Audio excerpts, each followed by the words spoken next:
Boa tarde a todos. Estamos novamente aqui reunidos, para um bate-papo com relação a questões relativas ao aparelho cardiovascular. A primeira questão que nós temos hoje tem o seguinte enunciado: quanto aos mecanismos de regulação da pressão arterial, podemos afirmar que a resposta A é a correta. E diz o seguinte: o coração é regulado por fatores gerados em outros órgãos, por exemplo, rins, medula adrenal. O rim, a gente sabe que produz, por exemplo, a renina, e essa renina vai disparar uma série de reações que vão finalizar formando a angiotensina 2, que é um potente vasoconstritor que regula a pressão arterial. Tá?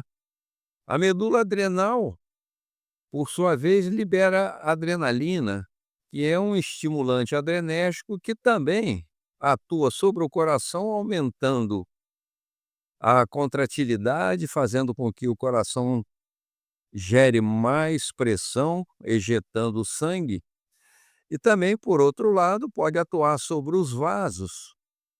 Como os vasos têm uma quantidade muito maior de receptores alfa-1 adrenérgico, a ação da adrenalina, ela tem uma ação vasoconstritora, embora a sua ação preferente, quando em pequena quantidade, em vasos que têm bastante receptores alfa-2 adrenérgico, ela faça, alfa-2 não, beta-2 adrenérgico, ela faça uma vasodilatação. Mas o coração, por si só, ele também produz um ou mais fatores que regulam a função de outros órgãos. Por exemplo, se a gente olhar muito bem, esse coração é capaz de produzir, uma substância que é o fator atrial natriurético, que é um vasodilatador e diminui a pressão arterial.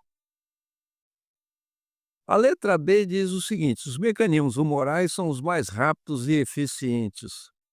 Isso está errado porque mecanismo rápido e eficiente é mecanismo neural, porque é um reflexo. Esse reflexo rapidamente, então, permite uma resposta. Tá? Os humorais não, os hormônios, as substâncias que têm esses efeitos, eles vão ter que atuar sobre um receptor, esse receptor vai disparar uma cascata bioquímica na célula, e isso demora realmente mais de uns 20 minutos para que a coisa, vamos dizer assim, possa funcionar, a contento. Na letra C diz o seguinte: não existe qualquer interação entre mecanismos locais e neurais e locais e humorais. Não, esses mecanismos são todos interligados. Eles têm realmente uma interação importante, porque todos trabalham ao mesmo tempo. Aliás, isso é um comum dos mecanismos reguladores, é um fato comum dos mecanismos reguladores, que nós temos no nosso organismo. Vários mecanismos atuam ao mesmo tempo, não é um separado. Tá? Eu costumo dizer que a engenharia celestial, quando produziu esse organismo humano, ela o fez de uma maneira bem completa, e capaz de gerar mecanismos reguladores vários, porque se um falhar, o outro entra em ação, ou os dois, às vezes, atuam conjuntamente. Na letra D diz o seguinte: as alterações dos mecanismos neurais, mas não nos mecanismos locais, resultam em hipertensão arterial. Não necessariamente. Os mecanismos neurais podem gerar uma hipertensão, tá? Mas os mecanismos locais não têm, vamos dizer assim, um papel muito grande na geração de hipertensão arterial.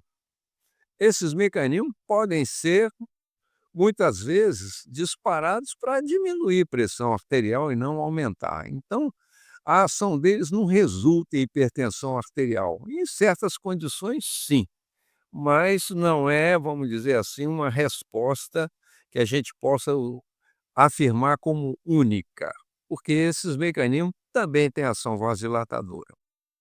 E, por fim, pouco se sabe sobre os mecanismos de regulação cardiovascular, pois as pesquisas nesse campo começaram apenas há 2 décadas atrás, com a descoberta da angiotensina.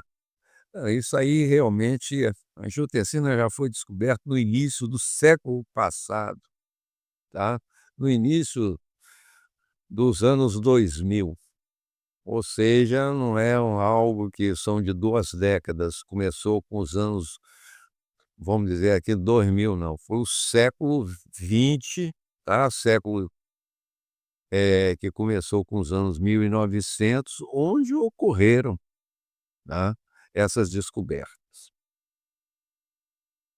Na questão seguinte,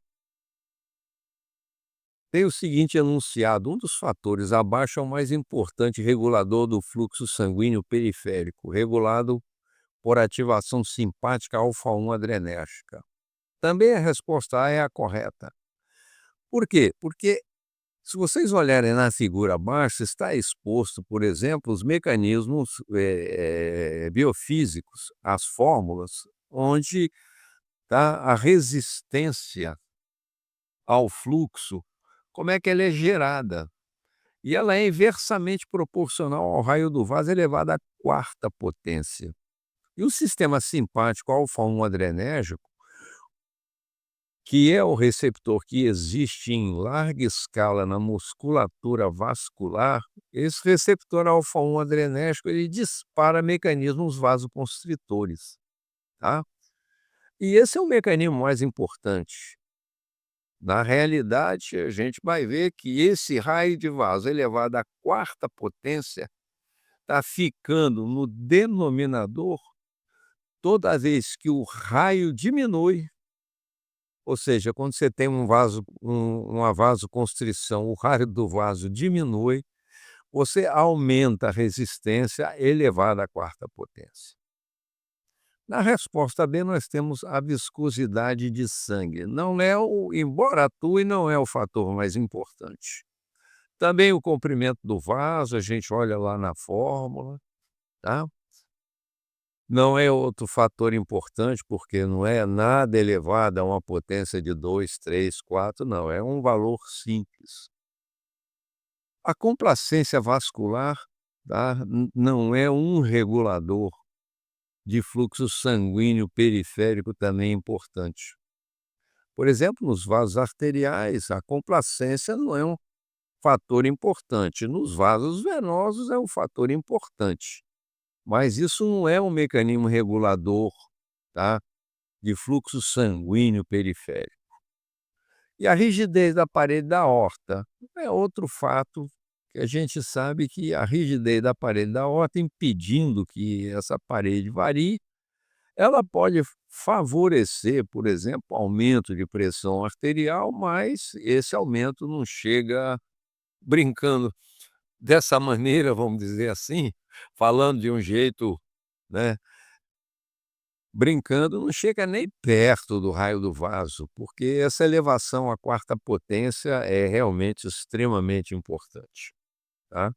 Então o estímulo alfa-1 adrenérgico, levando à vasoconstrição, e essa vasoconstrição ocorrendo em vasos de raio muito pequeno, como vasos de artérias de resistência e arteríolas, que já são de raio pequeno, a diminuição maior ainda desse raio aí realmente, né, traz uma variação de resistência enorme. Não é à toa que no nosso organismo a regulação principal do fluxo periférico, tá, para a distribuição desse sangue, para amortecer a oscilação da pressão arterial, para que o sangue chegue no capilar adequadamente, ela só é conseguida realmente através, né, dessa ação simpática em cima do raio do vaso, dos pequenos vasos, artérias de resistência e arteríolas. Na questão seguinte, nós temos aqui uma colocação sobre variações de pressão e fluxo sanguíneo arterial. E a pergunta é essa, né, sobre as variações de pressão e fluxo sanguíneo arterial, o que que é correto? Aqui nós temos a resposta B como a resposta correta. A resposta A, a velocidade de pulso diminui no sentido aorta-periferia. Na realidade, ela não faz isso, tá? Na realidade, essa velocidade de pulso, ela é extremamente importante, inclusive tem uma reflexão ainda na fase positiva que acaba contribuindo para fazer variação de pressão arterial. Nós já até discutimos numa das perguntas de estudos anteriores sobre isso, tá. Então essa velocidade de pulso ela não diminui, ela realmente quanto mais rígido é o vaso, ela até aumenta. E a velocidade do fluxo sanguíneo, ela diminui no sentido aorta-periferia? Sim, diminui essa velocidade. Por quê? Porque a velocidade, ela depende da área. E na figura que nós temos aí associada a essa questão, a gente vê que à medida que os vasos vão se dividindo, o somatório da área dos vasos filhos é maior do que a área do vaso mãe. Quando nós chegamos aos leitos capilares, e eles todos estão em paralelo, ou seja, como se nós tivéssemos uma área muito maior, porque essa área em paralelo ela é somada, tá? Isso explica por que que o fluxo sanguíneo que estava num vaso estreito como a aorta, quando chegar na periferia, obviamente, ele vai, se fazer de maneira muito mais lenta, né, tá. Um exemplo clássico disso é a mangueira que a gente tem no quintal, quando está jogando água, eu boto o dedo, aperto o orifício de saída, eu vou ter uma velocidade de fluxo de líquido saindo maior. Quando eu aumento, eu tiro o dedo, volta aquele diâmetro maior, o fluxo realmente se torna, vamos dizer assim, mais lento. Na resposta C, diz o seguinte: o aumento da área de secção transversa dos vasos é fator determinante da queda da pressão arterial na microcirculação.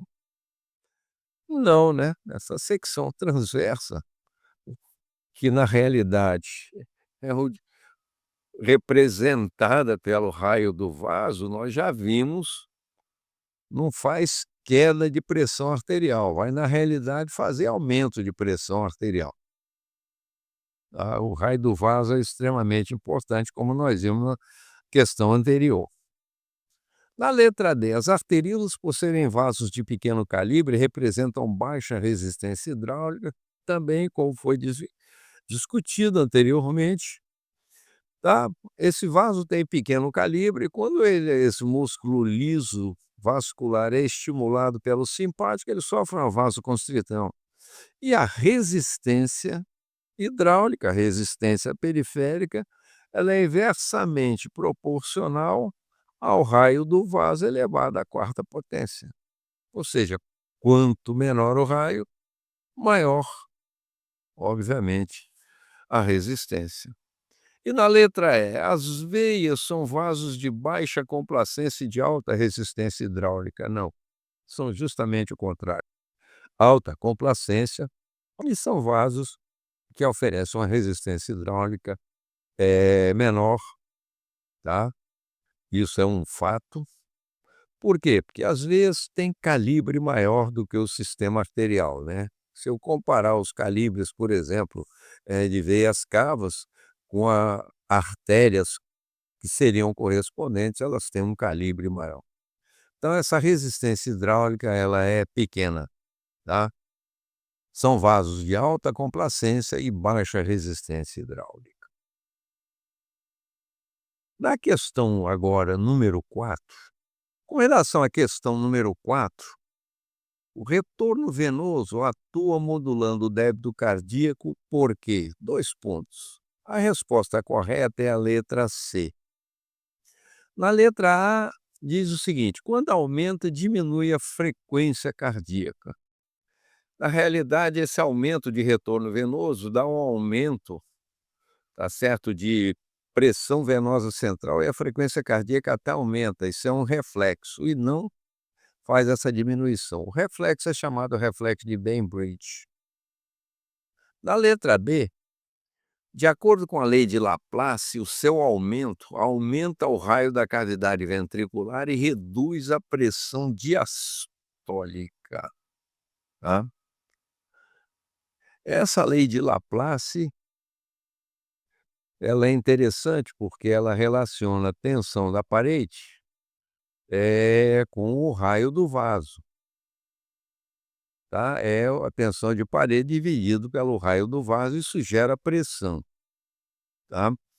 Então, quando você aumenta o raio da cavidade ventricular, esse raio está na, vamos dizer, na parte inferior da relação, tá? O que que acontece? Eu vou ter um aumento de pressão diastólica, que é a pressão durante o repouso, tá? Isso até facilita o enchimento ventricular e não reduz essa pressão. Para reduzir essa pressão, o raio, tá, que está no denominador, vai ter que, diminuir, tá. Então, quando eu falo da letra C, que é a normal, diz o seguinte, né: "O aumento distende as fibras e aumenta o débito". Ao aumentar, aliás, o débito cardíaco, né, o retorno venoso, aliás, desculpe. Ao aumentar o retorno venoso, ele distende as fibras cardíacas e aumenta o débito sistólico, porque isso é uma obediência à chamada lei de Frank-Starling. Quando eu distendo as fibras, elas contraem mais forte, consequentemente, geram mais pressão e aumenta o débito. Isso é um mecanismo importante, por quê? Porque a circulação é um circuito fechado. Para ela funcionar, o que entra de um lado tem que sair pelo outro. Por exemplo, o sangue que entra no ventrículo, se entrar mais, tem que sair mais, se entrar menos, tem que sair menos, tá? Ele tem que ejetar menos. E o Frank era um alemão, Otto Frank, e o Starling era um inglês, Ernest Starling. Mais ou menos ao mesmo tempo eles descreveram esse fenômeno que é chamado então lei de Frank-Starling. Então toda vez que você aumenta o retorno venoso, você bota mais sangue dentro da cavidade e você distende as fibras durante o período diastólico. Na hora de contrair, essa fibra faz mais força. Por quê? Porque a distensão da fibra abre canais para cálcio na membrana desses miócitos e o aumento da entrada de cálcio na fibra gera um aumento de força e, consequentemente, de pressão, já que pressão e força são duas coisas diretamente relacionadas, tá? Depois, na letra D, diz assim: provoca o aparecimento do fenômeno de Anrep. Não, provoca tá, a ocorrência do mecanismo de Frank-Starling. O fenômeno de Anrep é um outro fenômeno. Ele está relacionado à pressão arterial, que é a resistência que o ventrículo encontra quando ele está ejetando sangue para dentro da aorta, por exemplo, tá? Ele está ejetando o sangue e essa pressão diastólica dentro da artéria, o ventrículo vai ter que aumentar progressivamente essa pressão até chegar naquele valor. Aí sim ele vai começar a ejetar. Então esse fenômeno de ANREP foi estudado por um autor que tem esse nome, ANREP. Ele mostrou o seguinte, que quando você tem esse mecanismo, é durante a sístole e não durante a diástole. E não é o retorno venoso que provoca isso, é a pressão arterial diastólica dentro da artéria, que normalmente é chamada de pós-carga, que é a carga pressórica que o ventrículo vai ter que vencer depois que ele começa a contrair, daí o nome pós-carga. O volume diastólico durante a diástole, então, esse volume de sangue é chamado de pré-carga, porque é uma carga que o coração recebe, mas quando ele está relaxado, quando ele está em diástole, ainda não contraiu, daí o nome pré-carga. E a letra E, nenhuma das respostas correta, não, nós temos a letra C como a resposta correta, né. Quando nós passamos, então, para a questão número 5, tá, a pergunta é: assinala a afirmativa errada. E a afirmativa errada dessa questão aí é a letra B, tá.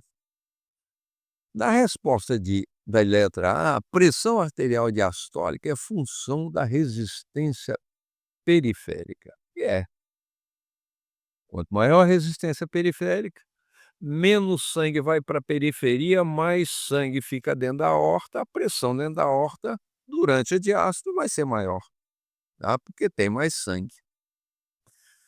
Na letra B, diz o seguinte: a pressão arterial diastólica é inversamente proporcional ao volume de sangue dentro dos vasos, lei de Laplace. Na realidade, a explicação da resposta A, por que ela estava correta, mostra por que a letra B está errada. Por quê? Porque essa pressão arterial diastólica, ela é diretamente proporcional ao volume do sangue, não inversamente proporcional. Quanto mais sangue dentro dessa aorta, mais pressão esse sangue vai gerar na parede do vaso. Quando a gente for medir isso, nós vamos encontrar, vamos ler um aumento de pressão. Na letra C diz o seguinte: a pressão sistólica é a tradução da energia da contração ventricular. Claro, o sangue é ejetado quando a musculatura ventricular está contraindo. E a pressão do sangue dentro da aorta, por exemplo, também dentro da pulmonar, a mesma coisa, a pressão vai aumentando à medida que o ventrículo vai ejetando, e isso se faz durante a sístole. Então a pressão máxima que a gente encontra, que é chamada de pressão sistólica, ela realmente traduz a energia da contração ventricular. Por quê? Quanto mais esse coração contrai, mais ele ejeta, maior vai ser a pressão lá dentro, porque eu estou botando mais sangue dentro do vaso arterial. Na resposta D diz o seguinte: a pressão arterial sistólica é diretamente proporcional ao débito cardíaco. Claro, quanto mais sangue eu ejeto e coloco dentro de uma artéria, maior volume, eu vou ter uma pressão maior aí dentro, tá. Ela também é diretamente proporcional. E na letra E diz o seguinte: a redução do raio dos vasos arteriais e o aumento do seu comprimento aumentam a resistência ao fluxo. Claro, né. Naquela questão em que nós discutimos a resistência vascular, a redução do raio dos vasos arteriais, e nós temos artérias de resistência e arteríolas, que também são vasos arteriais. Quanto menor o raio, maior a resistência, né. E também, diretamente proporcional à resistência ao fluxo sanguíneo, aumenta com o comprimento do vaso, tá. Esse comprimento sendo maior, a nossa pressão é maior.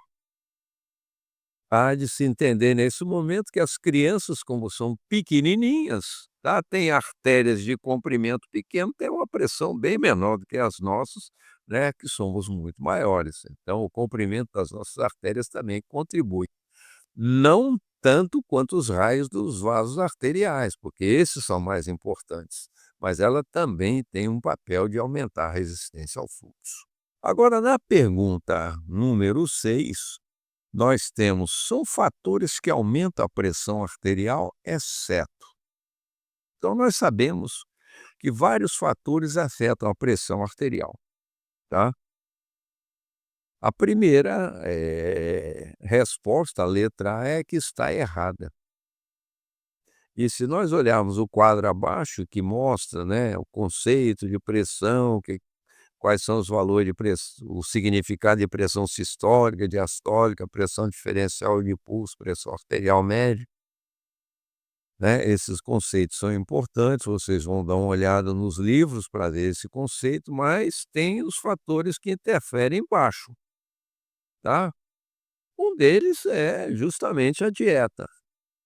E é o sódio a coisa mais importante. O sódio é extremamente importante, por quê? Porque nós só temos volume extracelular, nós só temos volume de sangue porque o sódio retém a água, e tudo que nós temos dentro dos vasos, tá, flui, porque ele é solúvel em água e está misturado em água de alguma maneira, né. Então o que acontece nessa hora?